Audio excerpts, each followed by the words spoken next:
I was still a thief when I met Romy, and though I was only 15 years old, I was an experienced and fairly successful hand. Romy was watching a wrestling match when I approached him. He was about 25 and he looked easygoing, kind, and simple enough for my purpose. I was sure I would be able to win the young man's confidence.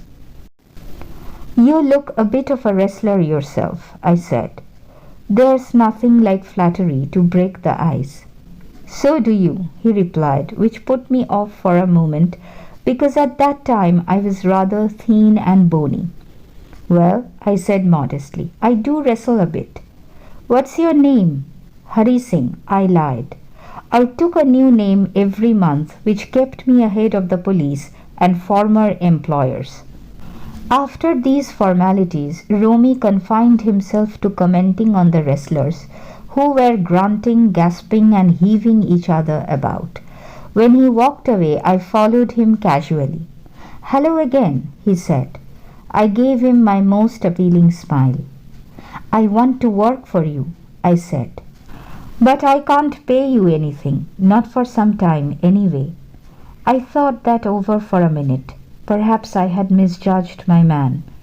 "Can you feed me?" I asked. "Can you cook?" "I can cook." I lied again. "If you can cook, then maybe I can feed you." He took me to his room over the Delhi sweet shop and told me I could sleep on the balcony. But the meal I cooked that night must have been terrible because Romy gave it to a stray dog and told me to be off. But I just hung around smiling in my most appealing way, and he couldn't help laughing. Later he said, never mind, he'd teach me to cook. He also taught me to write my name and said he would soon teach me to write whole sentences and to add figures. I was grateful. I knew that once I could write like an educated person, there would be no limit to what I could achieve. It was quite pleasant working for Romy. I made tea in the morning and then took my time buying the day's supplies, usually making a profit of 2 or 3 rupees. I think he knew I made a little money this way, but he didn't seem to mind. Romy made money by fits and starts. He would borrow 1 week, lend the next. He kept worrying about his next check, but soon as it arrived, he would go out and celebrate. He wrote for the Delhi and Bombay magazines, a strange way to make a living. One evening he came home with a small bundle of notes, saying he had just sold a book to a publisher.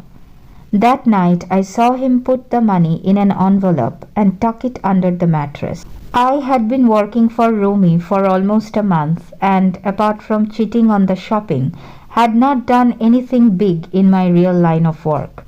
I had every opportunity for doing so. I could come and go as I pleased, and Romy was the most trusting person I had ever met. That was why it was so difficult to rob him. It was easy for me to rob a greedy man, but robbing a nice man could be a problem.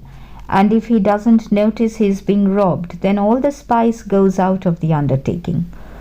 Well, it's time I got down to some real work, I told myself. If I don't take the money, he'll only waste it on his so-called friends. After all, he doesn't even give me a salary. Romy was sleeping peacefully. A beam of moonlight reached over the balcony and fell on his bed. I sat on the floor considering the situation. If I took the money, I could catch the 10:30 express to Lucknow. Sleeping out of my blanket, I crept over to the bed. My hand slid under the mattress, searching for the notes. When I found the packet, I drew it out without sound. Romy sighed in his sleep and turned on his side. Startled, I moved quickly out of the room.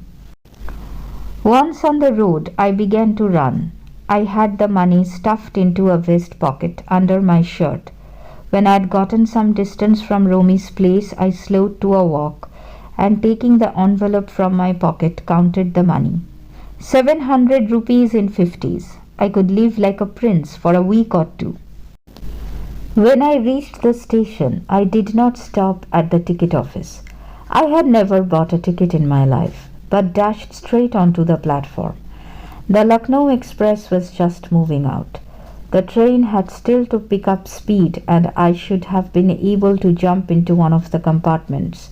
But I hesitated, for some reason I can't explain, and I lost the chance to get away. When the train had gone, I found myself standing alone on the deserted platform. I had no idea where to spend the night. I had no friends, believing that friends were more trouble than help. And I did not want to arouse curiosity by staying at one of the small hotels nearby. The only person I knew really well was the man I had robbed. Leaving the station, I walked slowly through the bazaar. In my short career, I had made a study of people's faces after they had discovered the loss of their valuables. The greedy showed panic, the rich showed anger, the poor resignation. But I knew that Romy's face when he discovered the theft would show only a touch of sadness, not for the loss of money, but for the loss of trust. The night was chilly. November nights can be cold in northern India, and a shower of rain added to my discomfort. I sat down in the shelter of the clock tower. A few beggars and vagrants lay beside me, rolled up tight in their blankets. The clock showed midnight. I felt for the notes. They were soaked through. Romy's money. In the morning he would probably have given me 5 rupees to go to the movies, but now I had it all. No more cooking meals, running to the bazaar, or learning to write sentences. Sentences! I had forgotten about them in the excitement of the theft. Writing complete sentences I knew could one day bring me more than a few hundred rupees. It was a simple matter to steal. But to be a really big man, a clever and respected man, was something else.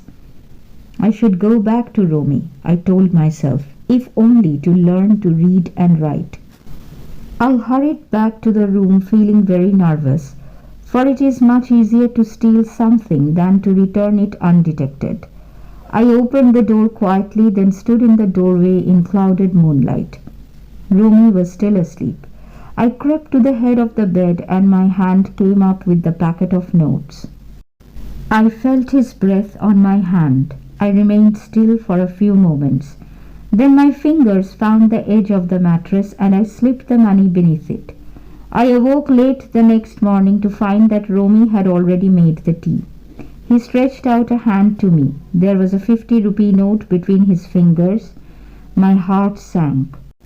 I made some money yesterday, he said. Now I'll be able to pay you regularly. My spirits rose, but when I took the note, I noticed that it was still wet from the night's rain. So he knew what I had done, but neither his lips nor his eyes revealed anything. Today we'll start writing sentences, he said.